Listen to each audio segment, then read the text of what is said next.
사랑하는 아들이라 내가 너를 기뻐하노라 하시니라. 지금 계속해서 마가복음의 핵심의 내용은 증인으로 예수가 하나님의 아들이죠. 이거는 본래의 신분입니다. 예수가 하나님의 아들이라고 하는 사실을 증인들을 통해서 지금 증거해주고 있는 겁니다. 첫 번째 증인은 누구였어요? 세례 요한이죠. 세례 요한이 어떤 식으로 증거해 주었습니까? 세례 요한은 자기가 구약의 근거를 듭니다. 구약의 근거를 들어서 자기가 주의 길이라고 하는 것은 하나님 아들의 길이지요. 하나님 아들의 길을 예비할 자다. 그렇게 준비하는 자다. 그렇게 얘기해 주고, 그 다음에 자기는 물로 세례를 준다. 그러나 내 뒤에 오시는 분은 무엇으로? 성령으로 세례를 줄 것이다. 그래서 세례 요한이 지금 물 세례를 통해서 그 당시에 있는 사람들을 개종시키는 그런 역할을 했습니다. 그런 역할을 하면서 진정한 물 세례라고 하는 것은 하나의 의식이죠. 무슨 의식입니까?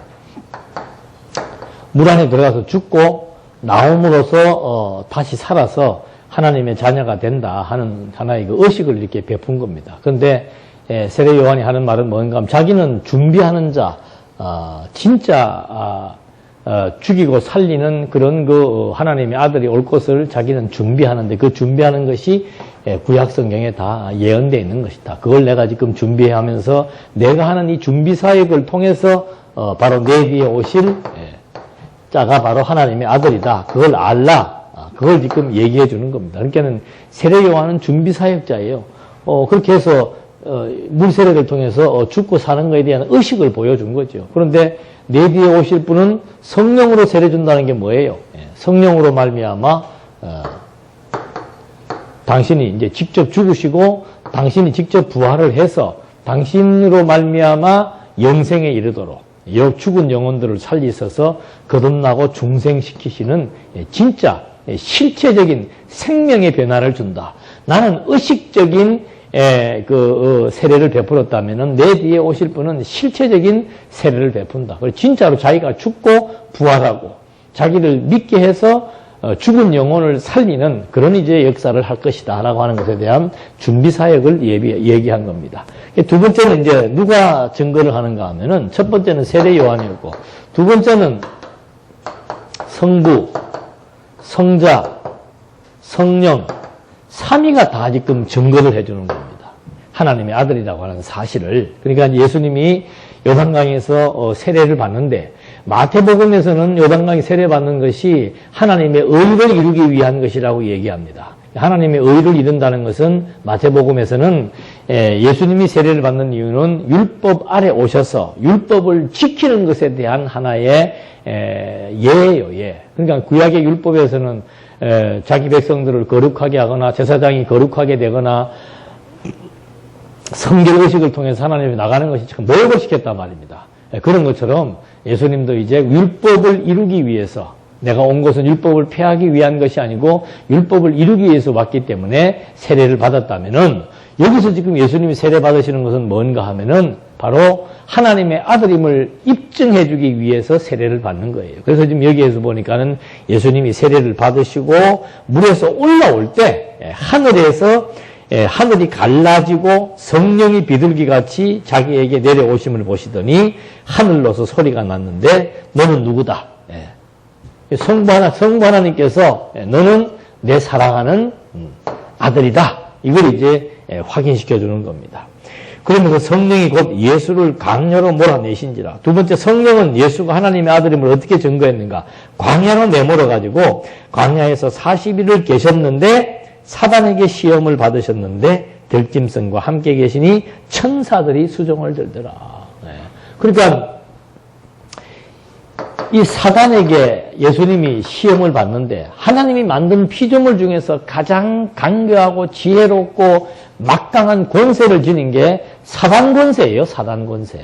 그러니까 성령이 예수를 사단에게 끌고 가가지고 사단에게 시험을 치르게 했는데 예수님은 사단의 시험을 어떻게 해요? 예, 완벽하게 정복하고 그 증거가 지금 천사들이 수종드는 모습을 통해서 아 이거 진짜 하나님의 아들이구나. 사단에게 시험받아서 사단에게 시험받아 진 게 아니고 사단의 시험을 이겼는데 천사들이 지금 수종을 드는 걸 보니까 이가 바로 누구이다? 하나님의 아들이다. 예, 그래서 마태복음에서는 그 예수님의 그 시험받는 것을 전부 구약의 신명기의 근거를 통해 가지고 예수님이 시험 받으시면서 하나하나 사단의 시험을 물리치는 이것이 구약의 언약을 성취하는 것이다. 구약의 율법을 성취하는 것이다라고 입증을 했다면은 여기 지금 마가복음에서는 예수님의 사단의 시험은 성령이 사단에게 시험을 받게 했는데 천사들이 수종을 들더라는 표현을 통해서 아 이건 하나님의 아들이다. 하나님의 아들은 천사보다 우월하기 때문에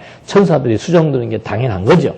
그 다음에 이제 요한이 14절 요한이 잡히신 후에 갈릴리에 오셔서 예수님 하나님의 복음을 전파하여 가라사대 때가 찼고 하나님의 나라가 가까이 왔으니 회개하고 복음을 믿으라. 그러니까 이제 세 번째는 뭔가 예수님 여기는 성령께서 예수를 사단에게 시험받게 했는데 천사들이 수종드는 걸 통해서 하나님의 아들임을 입증했고 세 번째는 예수님 자신이 지금 사단에게 시험받아 이기시고 천사들의 수종을 받은 다음에 이제 다니시면서 회개하라. 무엇이 가까이 왔다? 하나님의 나라가 가까이 왔다.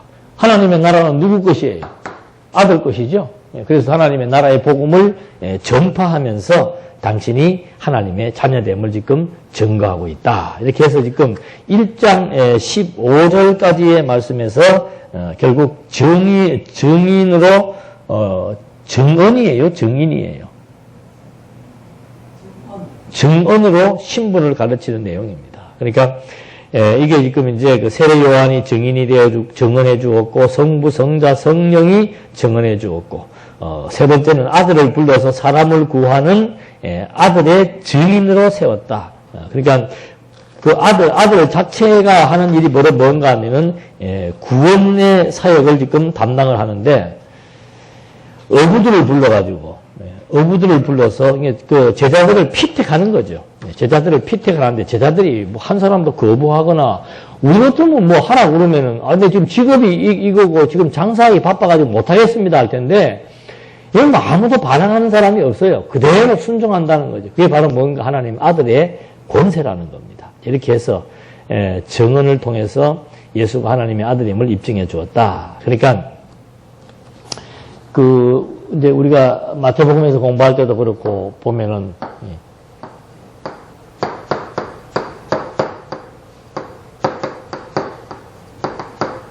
성육신이라고 얘기합니다. 그러니까 예수님이 인간의 몸을 입고 세상 안으로 오실 것이 이루어졌다는 거죠.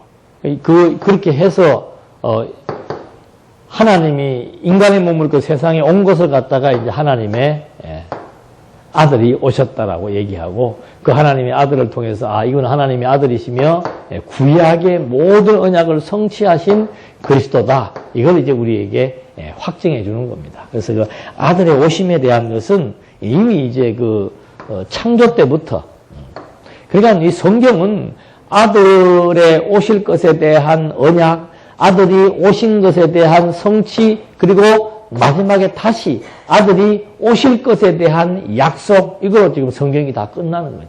그 성경의 내용은 하나님의 아들 그리스도에 관한 내용이라고 그게 복음이라고 이미 1장 1절에서 밝혀주고 있는 것과 똑같은 내용입니다. 그래서 창조할 때도 보면 하나님께서 아담은 뭐예요? 아담은 오실 자의 표상이다. 그래서 아담을 통해서 우리는 하나님의 아들이 올 것을 보는 거예요. 하나님이 아담을 창조할 때 어떻게 창조했습니까? 아들이니까 아버지의 형상을 담도록 창조한 것이고 두 번째 아들이니까 하나님의 생명의 기운을 불어넣어서 창조하는 거예요. 그래서 아담의 창조, 아담은 오실 자의 표상이다. 하나님께서 아담을 창조할 때 하나님의 형상 따라 하나님의 생기를 부어서 만든 것은 장차 하나님의 아들이 이 땅에 오실 것에 대한 약속이다. 그래서 예수님 자신도 나를 본 자는 누구를 본 것이다. 아버지를 본 것이다. 하나님을 본 것이다. 그러니까 벌써 당신 스스로가 와가지고 내가 온 목적은 뭔가 하면은 이 영원하신 하나님을 드러내기 위해서 왔다. 그리고 내가 온 이유는 바로 뭔가 내 뜻을 이루기 위한 것이 아니고 아버지의 뜻을 드러내기 위한 것이다. 그래서 히브리서 기자는 뒤에다가 그 아들에 대해서 뭐라고 얘기하는가 하면 이 아들은 바로 이 본체의 무엇이다? 형상이고 영광에 대한 광채다. 하나님의 영광을 온전히 능력의 영광을 드러내시는 그런 분으로 오셨다. 그리고 이 아들은 바로 생명의 근원이다. 그래서 요한복음에서는 계속해서 내가 바로 부활이요 생명이다. 내가 생명의 떡이고 생명수다. 그리고 죽은 자를 살려놓고도 안전뱅이를 고치고 눈먼 자를 고쳐놓고도 선한 일을 행한 자는 영생을 얻을 것이다. 당신이 계속해서 하나님의 생명의 기운으로 만들어졌고 하나님의 아들이니까 모든 생명을 주관하실 근본이기 때문에 바로 당신이 생명의 근원이라는 사실을 증거해 준 겁니다. 그래서 이 성경에서 하나님의 아들을 빼버리게 되면 해석을 할 수가 없는 겁니다. 그리고 하나님의 아들임을 인정받는 가장 유일한 방법이 뭔가? 죽음에서 부활하시는 것. 그래서 로마서 1장 2절 3절은 복음을 이해하는 데 굉장히 중요한 의미가 있는 거죠. 예수님께서 왜 죽음에서 부활하였는가? 로마서가 말하는 것은 하나님의 아들로 확정되는 사건이다. 그리고 마태복음에서는 그가 제사장직임을 완수하신 그리스도다. 제사장은 하나님 앞에 나아갈 때 짐승을 잡아가지고 짐승의 피를 갖고 하나님 앞에 나아가서 백성들의 죄를 사해야 백성들이 다시 생명을 유지할 수 있잖아요. 똑같은 이치예요. 예수님 왜 십자가에 죽으셨다 부활했는가? 바로 구약의 제사장이 짐승의 피를 가지고 짐승을 죽여서 피를 갖고 들어가고 그 죄를 지은 사람의 생명을 보존시켜 준 것처럼 예수님 당신 스스로가 당신의 피를 갖고 영원한 나라인 하나님에게 가서 자기 백성들의 생명을 구하기 위한 죽음과 부활의 사역이 바로 마태가 말하고 있는 제사장직임의 사역이다. 마가복음에서는 예수님이 왜 죽으시고 부활했는가? 당신이 하나님의 아들이라는 것을 보여주기 위해서 죽음에서 부활해가지고 하나님의 보좌 우편에 앉아 계신다. 그걸 지금 얘기해 주는 거죠. 그러니까 예수님이 죽음에서 부활했다라고 하는 것은 하나님 아들의 본래의 신분은 하나님의 아들인데 그가 죽었다가 부활함으로 말미암아 신분의 변화를 보여주는 거예요. 죽음이라고 하는 것은 가장 낮고 비천한 모습을 말해주는 겁니다. 부활이라고 하는 것은 뭔가 가장 영광된 신분을 보여주는 거예요. 그러니까 마태에서는 제사장의 직무를 감당하기 위해서 죽었다가 부활한 거고 마가복음에서는 신분의 변화를 가장 극명하게 보여주기 위해서 죽었다가 부활한 거고 누가복음은 주제하고 똑같아요. 누가복음은 뭔가 당신이 구속주예요. 구속주니까 죽음에서 부활해서 당신의 친백성들에게 새 생명을 얻게 하는 구원주라고 하는 사실을 보여주기 위해서 죽음에서 부활한 거고 요한복음에서의 죽음에서 부활은 바로 무엇을 의미하는가? 내가 생명의 근원이라는 거죠. 그리고 아버지께 가기 위해서 아버지께로부터 왔던 생명의 근원이 아버지께로 가는 생명의 근원임을 보여주기 위해서 가장 극명한 사건이 뭔가? 죽은 나사로 살리면서 내가 바로 부활이요 생명이다. 그 얘기를 해주는 거예요. 그래서 사복음서에서도 입체적으로 하나님의 아들이 죽음에서 부활함으로 말미암아 진정한 본체의 형상이고 영광의 광채이심을 우리에게 증명해 준 것처럼 지금 마가복음에서도 바로 예수가 하나님의 아들이라고 하는 사실을 구약의 근거에 의해서 세례 요한을 통해서 증거해 주었고 성부, 성자, 성령이 예수님의 세례받은 광야에서 시험받은 복음을 전파하신 이 세 가지를 통해서 이제 예수님은 진짜로 하나님의 아들이다. 세례받는 걸 통해서 성부가 증명해주고 광야의 시험을 통해서는 성령이 증명해주고 그 다음에 본인 스스로는 복음을 전파하시는 사역을 통해서 하나님의 아들임을 우리에게 확정시켜 주셨다 하는 것을 확인해 볼 수 있는 점입니다. 그런 다음에 이제 방금 말씀드린 대로 제자들을 불러 세우는데 이게 하나님의 아들의 권세지요. 아무도 반항함이 없이 그냥 제자들을 피택하시는 섭리 역사를 통해서 아들의 권세를 보여주는 것으로 확인해 볼 수 있는 겁니다. 그 다음에 이제 표적으로 신분을 여기는 이제 증언, 예수가 하나님의 아들이라고 하는 증언을 통해서 보여줬고, 그 증언의 핵심이 4개죠. 세례 요한, 성부, 성자, 성령, 성자. 성부는 세례 요한은 뭐예요? 구약과 세례. 성부는 세례 받을 때 입증해주고, 성령은 광야에서의 사단의 시험, 그 다음에 성자는 복음 전파와 제자 피택의 권세를 통해서 하나님의 아들이심을 증명해 주었다는 거. 그러면 이제 그것 갖고 부족하니까 표적을 보여주는 거예요. 두 번째는 표적입니다. 표적. 표적이라고 하는 것은 기적을 동반하는 경우가 많죠. 기적이라고 하는 것은 창조주만이 할 수 있는 거예요. 창조주만. 창조주. 창조, 그러니까 그 잠언서에도 나와 있고 신약에 보면 예수님을 창조주라고 표현합니다. 모든 만물이 하나님이 예수님이 창조하셨을 뿐만 아니고 모든 만물이 또 그를 위해서 창조되었다고 말하고 있는 거죠. 그래서 이 표적이라고 하는 것은 창조주의 고유 권한입니다. 그래서 하나님의 아들이나 그리스도의 고유 권한이 바로 뭔가? 표적이죠. 그런 이적적인 능력을 통해서 내가 하나님의 아들이라는 사실을 보여주는데 제일 먼저 나오는 표적이 뭔가 하면 21절 한번 볼까요?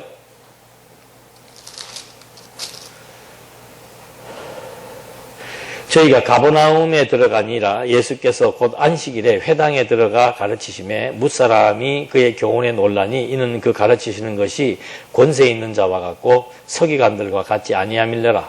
마침 저희 회당에 더러운 귀신 들린 사람이 있어 소리질러 가로되 나사렛 예수여 우리가 당신과 무슨 상관이 있나이까? 우리를 멸하러 왔나이까? 나는 당신이 누구인 줄 아노니 하나님의 거룩한 자이니라. 누가 누구를 알아본 겁니까? 귀신이 먼저 알아봐요. 하나님의 거룩한 자는 누구예요? 하나님의 아들이라는 뜻이죠. 그렇게 해서 사단이 고백을 합니다. 그러니까 예수님께서 꾸짖어 가라사대 잠잠하고 그 사람에게 나오라 하시니 더러운 귀신이 그 사람으로 경련을 일으키게 하고 큰 소리를 지르며 나오는지라. 다 놀라 서로 물어 가로되 이는 어쩌미뇨? 권세 있는 새 교훈이로다. 더러운 귀신들을 명령한 즉 순종하는도다 하더라. 예수의 소문이 온 갈릴리 사방에 퍼지니라. 그러니까 첫 번째 표적은 뭔가 하면은 사단의 고백과 사단을 마음대로 명령하는 것, 이걸 통해서 예수가 하나님의 아들임을 증명해 주는 겁니다. 그러니까 사단이 뭐라고 고백을 해요? 당신은 거룩한 자의 아들입니다. 거룩한 자입니다. 하나님의 아들입니다. 그리고 예수님이 직접 너는 나와라. 그러니까 그냥 사단을 명령할 수 있는 건 누구? 욥기서에서 보니까 사단을 명령할 수 있는 게 하나님밖에 없었잖아요. 그러니까 하나님밖에 없는 그 일을 예수님이 행한 것을 보니까 그는 진짜 누구이다? 하나님의 아들임이 분명하다. 그걸 이제 여기서 보여주는 거죠. 이런 그 마가복음의 내용도 지금 예수님께서 귀신을 쫓아내는 이유가 뭡니까? 당신이 누구라는 걸 증거하기 위해서.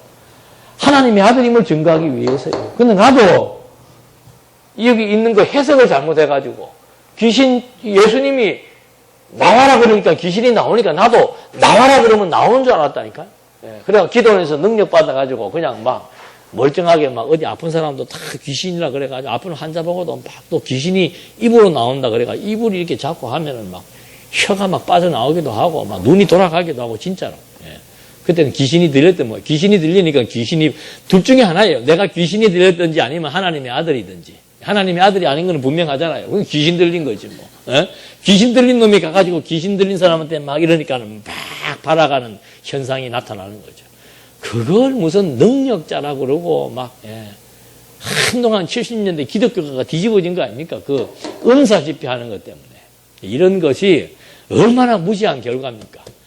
1장 1절을 보니까 계속해서 하나님의 아들임을 지금 증거해 나가기 위한 표적을 갖다가 하나님의 아들도 아닌 주제들이 자꾸 하나님의 아들 행사를 하려고 하니까 그런 이상한 신비 현상들이 발생하는 거예요. 두 번째는 뭔가 하면 각색병을 고치고 또 귀신들을 내어쫓는 표적으로 가르칩니다. 29절 한번 볼까요?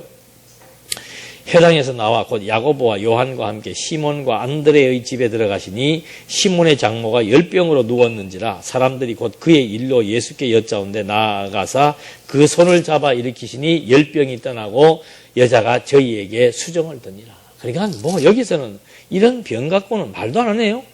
그냥 손만 잡아서 어떻게 해요? 일으키니까 그냥 그 열병이 뭐 장티부스 그런 건 모양이죠. 그게 떠나가 버리는 그런 놀라운 표적을 지금 보여줍니다.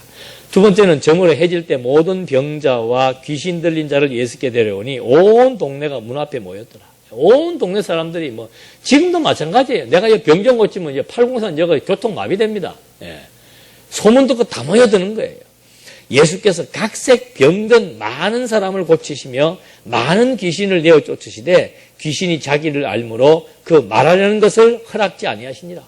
사람들은 누군지는 몰라도 귀신은 안단 말이에요. 그러니까 귀신이 자꾸 하나님의 아들이 왔다라고 얘기하니까 너 지금 말하지 말라고 지금 주의를 주는 겁니다. 이게 예수님의 은익 사상입니다. 하나님의 아들이 자기 동족들에게는 버림을 받는다는 거. 그게 참 비천한 신분이죠. 그런 모습을 보여주기 위해서 귀신들에게 입 다물라고 얘기를 하는 겁니다. 35절 말씀해 보니까 또 새벽 오히려 미명에 예수께서 일어나 나가 한적한 곳으로 가서 거기서 기도하시더니 시몬과 및 그와 함께 있는 자들이 예수의 뒤를 따라가 만나서 가로되 모든 사람이 주를 찾나이다 이르시되 우리가 다른 가까운 마을로 가자. 거기서도 전도하려니 내가 이를 위하여 왔노라 하시고 이에 온 갈릴리에 다니시며 저희 여러 회당에서 전도하시고 또 귀신들을 내어 쫓으시더라. 그러니까 한 동네에 오래 머물 수가 없는 거죠. 왜? 소문이 나가지고 막 지금 안 아픈 사람이 어디가 있습니까? 다 맞으면 다 아프죠. 그러니까 막 인산인해가 돼가지고 하니까 또 다른 동네 가서 전도를 하시고 귀신들을 내어 쫓으시는 그런 이제 표적으로 예수가 하나님의 아들이라고 하는 사실을 여기서 보여주고 있는 겁니다. 그 다음에 이제 40절 고칠 수 없는 또 병이죠. 한 문둥병자가 예수께 와서 꿇어 엎드려 간구하여 가로되 원하시면 저를 깨끗게 하실 수 있나이다. 예수께서 민망히 여기사 손을 내밀어 저에게 대시며 가라사대 내가 원하노니 깨끗함을 받으라 하신데 곧 문둥병이 그 사람에게서 떠나가고 깨끗하여 진지라. 그러니까 이런 것도 그래요. 지금 목적이 뭡니까? 문둥병을 고치시는 목적이 뭐예요? 하나님의 아들이심을 증거하기 위한 거예요. 그게 초점을 맞추는 사람들은 어떻게 맞추는가 하면은 어떻게 해야 내가 문둥병을 고치느냐에 생각을 갖는 거죠. 그러니까 여기서 보니까는 한 문둥병자가 예수께 와서 꿇어 엎드려 간구하여 가로되 여러분 문둥병을 고치고 싶으십니까? 예수님에게 나와서 꿇어 엎드려 간구할 때 문둥병이 치유되는 역사가 있을 줄로 믿습니다. 여러분 막 아멘 하고 나오는 거야. 똑같은 성경 가지고도 그래서 이 관점이라고 하는 것이 이만큼 무서운 거예요. 그 관점을 가지려면 성경이 가지고 있는 구조를 알아야 관점을 가질 거 아니에요. 집이라고 하는 것이 뼈대 없는 집이 어디가 있습니까? 성경도 마찬가지. 어떤 책들이든 간에 구조가 있습니다. 구조. 이 구조, 이 굵직굵직한 그런 구조를 알아야만 구약의 구조와 신약의 구조를 알면은 성경 전체의 구조가 보이는 거지요. 그럼 그 구조를 아니까 마가복음 요것은 지금 하나님의 아들 복음의 시작인데 하나님의 아들이심을 보니까는 세례 요한도 하나님의 아들을 증거하고 성부, 성자, 성령이 다 하나님의 아들이심을 증거한다. 그 증언을 통해서 세례 요한의 증언, 성부의 증언을 통해서 예수가 하나님의 아들임을 입증했다면 그 다음에는 예수님이 행하시는 표적, 그 표적은 창조주만이 행할 수 있는 표적입니다. 그런 표적을 통해서 당신이 하나님의 아들이심을 지금 보여주고 있는데 그런 관점으로 보지 못하고 어떻게 해야 병을 고칠 것인가라고 하는 관점으로 보게 되면은 문둥병자가 취했던 행동 하나하나를 분석하면서 말할 수밖에 없다는 거죠. 그래서 이 구조를 알고 원리를 알고 하나님이 이것을 기록하신 목적을 알아야만 성경이 원저자의 의도대로 보인다는 것을 확인해 볼 수 있는 거죠. 그 다음에 이제 문둥병자가 낫고 나니까 43절 엄히 경계하사 곧 보내시며 가라사대 삼가 아무에게도 아무 말도 하지 말고 가서 내 몸을 제사장에게 보이고 내 깨끗됨을 인하여 모세의 명한 것을 드려 저희에게 증거하여라 하셨더니 그러나 그 사람이 나가서 이 일을 많이 전파하여 널리 퍼지게 하니 그러므로 예수께서 다시는 드러나게 동네에 들어가지 못하시고 오직 바깥 한적한 곳에 계셨으나 사방에서 그에게로 나오더라. 왜 그런 거예요? 왜 예수님께서 문둥병을 고쳐서 우리 같으면 지금 하나 고치고 나면 요만한 거 해도 지금 나가서 광고하라고 지금은 피할 시대 아닙니까? 예? 요만한 것 가지고도 광고하라고 난리인데 아니 문둥병을 고친다는 것은 그건 그 사람이 평생 죽을 빵밖에 못 고치는 병이에요. 그런데 그 병을 갖다가 무슨 막 밀가루 관쪽을 붙인 것도 아니고 그냥 손만 내밀었는데 나사버린 거예요. 그러니까 어떻게 문둥병자가 입을 가만히 갖고 있겠습니까? 온 데 나가서 말할 수밖에 없죠. 그런데 예수님은 왜 말하지 말라고 그런 거예요? 요새 정서하고는 다르잖아. 우리는 요만한 것더라도 막 이만하게 튀겨야 자기 PR 시대라고 그러는데 예수님은 자기 PR이 아니고 자기를 은닉한 거죠. 도리어 숨기시는 거죠. 이유는 바로 뭐예요? 그게 신분의 변화, 신분의 변화를 지금 보여주기 위한 거예요. 마가복음이 신분의 변화입니다. 하나님의 아들이 막 온 천하에 드러나야 되지만은 일단은 유대인들에게는 자기의 신분을 숨기고 이방인들에만 자기의 신분을 드러내어주기 위한 하나님의 증거 방법이죠. 그래서 이게 다 구약에 예언되었기 때문에 그래요. 자기 동족들에게는 배척받고 버림당한다. 그러니까 유대인들이 볼 때는 유대인들이 세계 최고의 선민입니다. 이방인들은 완전히 삼류 인생이에요. 근데 이 하나님의 아들이 와갖고 인간들이 판단할 때 세계 최고의 선민들과 함께 해야 되는데 의인들과 함께 해야 되는데 도리어 죄인들이요 버려진 이방인들에게만 당신의 신분을 보여주고 이 사람들에게는 안 보여준다 이거죠. 그것이 구약에 예언된 대로 자기 백성들에게는 버려지고 버려진 이방인들에게는 도리어 환영과 박수를 받는 신분상의 변화, 구약의 예언대로 신분상의 변화를 통해서 하나님의 아들이심을 입증하기 위해서 이런 이제 표적을 행하시고 감추는 내용이 소개가 된 겁니다. 그래서 첫 번째는 뭔가 하면은 증언으로 신분을 아들의 신분입니다. 아들의 신분은 하나님 아들의 신분은 증언, 그 다음에 표적을 통해서 하나님의 아들 본래의 신분을 여기서 보여주고 있는 겁니다.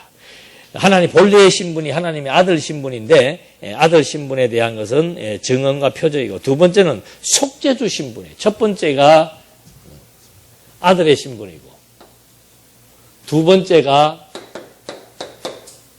속죄주. 속죄주 신분이 왜 아들 신분이 되는 겁니까? 속죄주. 죄를 속하는 것이 왜 아들 신분이에요? 네? 그렇죠. 하나님만이 뭘 하실 수 있는 거예요? 그 죄부터 먼저 나야지. 죄를 정죄하시는 분이 하나님이세요. 네. 그게 심판주지요. 그게 의다, 죄다를 판단하신 분이 하나님이세요. 그러니까 그 죄를 또 사죄하시는 분도 누구예요? 하나님밖에 없는 거죠. 그러니까 내가 온 것은 성육신이죠. 하나님의 아들이 이 땅에 온 것은 하나님의 뜻을, 하나님의 존재를, 하나님의 영광을 드러내기 위해서 왔다는 거예요. 그러니까 하나님의 아들이신 것을 신분을 통해서, 하나님의 아들 신분을 통해서, 본래의 신분을 통해서 보여주었고, 하나님의 아들이라는 것을 증언과 표적으로 보여줬고, 두 번째는 뭔가 하면 내가 속죄주다 이 말입니다. 죄를 정죄하고 사죄하는 것은 하나님만의 고유 권한입니다. 그러니까 율법의 기능이 뭐예요? 전부 정죄와 사죄 기능밖에 없습니다. 그 법을 못 지킴으로 정죄했는데 규례를 주어가지고 사죄해 주는 거, 정죄와 사죄의 기능을 지금 가지고 있는데 여기에서는 하나님의 아들만이 행할 수 있는 사죄의 기능을 지금 여기서 보여주겠다는 거죠. 죄 사하는 신분을 가르쳐 주는 겁니다. 다른 말로 하면은 속죄 능력을 보여주는 거죠. 그래서 유대인들이 화가 나는 것도 그거예요. 병 고쳤으면 병 고치는 걸로 끝내면 되는데 네가 죄 사함을 받았느니라. 그 유대인은 그 말 들으면 뭐 어떻게 해석을 하겠습니까? 참담하다고? 예? 교만하다고? 그렇게 듣는 게 아니고 왜 교만하다고 듣는 거예요? 지가 뭔데? 앞에서 대답 잘 해놓고 죄라고 규정하는 것도 하나님이고 그 죄를 용서할 수 있는 분도 하나님이에요. 근데 지가 병 하나 고쳤다고 해서 내 죄가 사함을 얻었느니라 하니까 유대인들은 기절을 하는 거죠. 죄 사하는 권세는 누구만이 있는데? 하나님만이 있는데.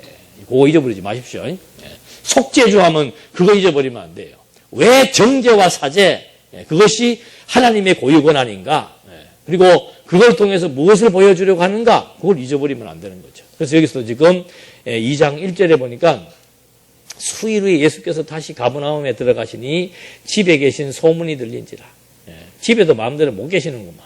많은 사람이 모여서 계속 많은 사람이 문 앞에라도 용신할 수 없게 되었는데 예수께서 저희에게 도를 말씀하시더니 사람들이 한 중풍병자를 4사람에게 메워가지고 예수께로 올세 무리를 인하여 예수께 데려갈 수 없으므로 그 계신 곳에 지붕을 뜯어 구멍을 내고 중풍병자의 누운 상을 달아내리니 예수께서 저희의 뭘 보시고 믿음을 보시고 중풍병자야 이르시되 소자야 내 죄사함을 받았느니라 하시니 나오는 거죠.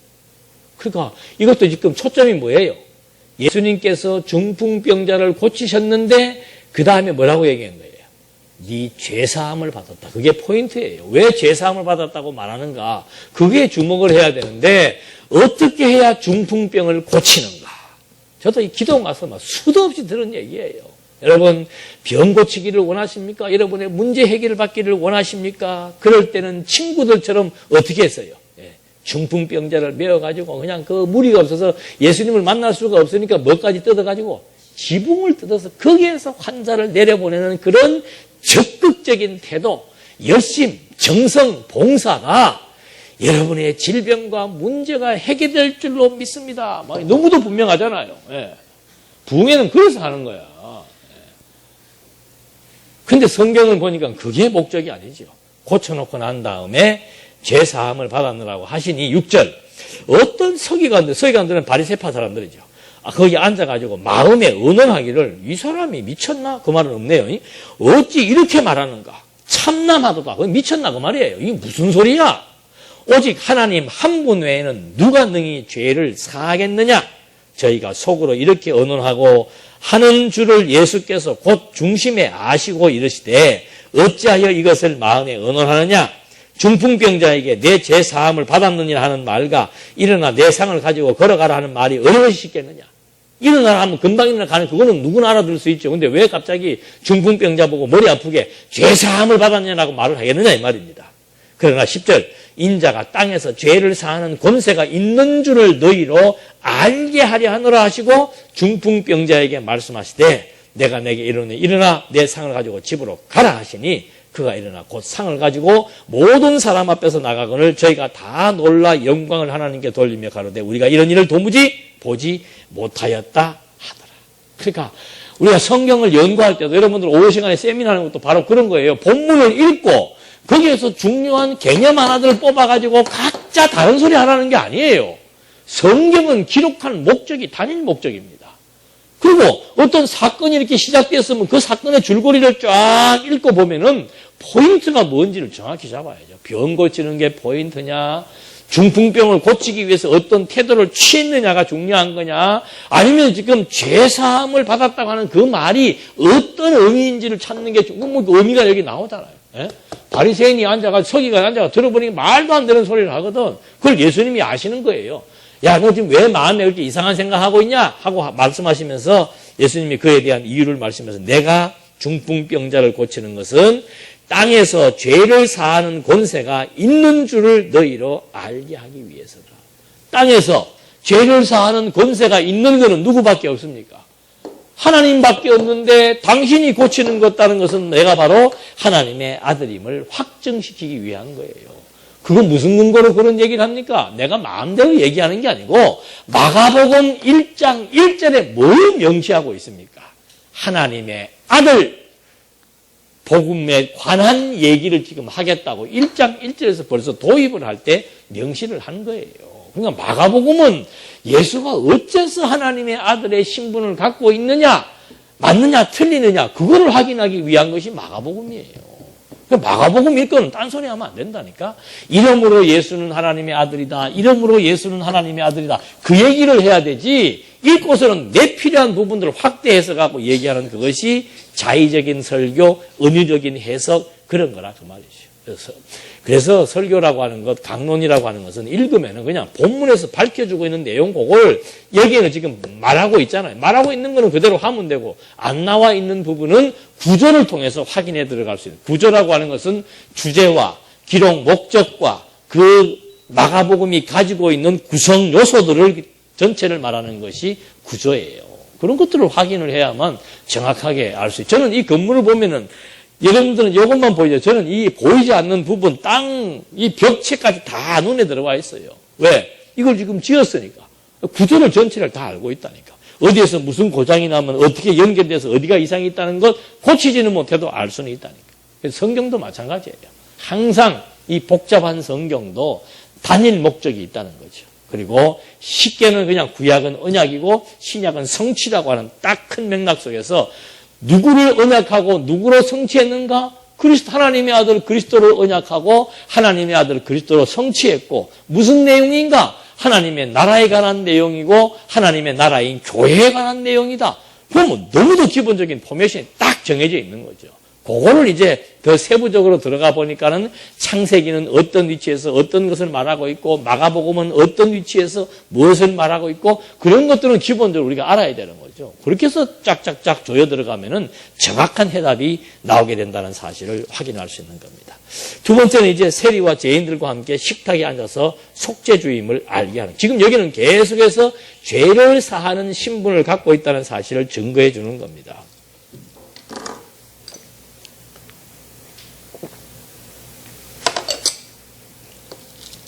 13절로부터는 예수께서 바닷가에 나가서 무리가 다 나왔거늘 항상 무리는 따라다니고만 예수께서 저희를 가르치시니라. 또 지나가시다가 알페오의 아들 레이가 세관에 앉아있는 것을 보시고 저희에게 이르되 나를 쫓으라 하시니 쫓으니라. 여러분 그 세무서 직원들은 돈 많이 법니다. 이때나 예나. 근데 그 사람들을 갖다가 이렇게 나를 따르라 그런다고 밑도 없고 월급을 얼마 주겠다는 말도 없는데 그냥 따라오잖아요. 그의 집에 앉아 잡수실 때 많은 세리와 죄인들이 예수와 그 제자들과 함께 앉으니 이는 저희가 많이 있어서 예수를 쫓음이니라.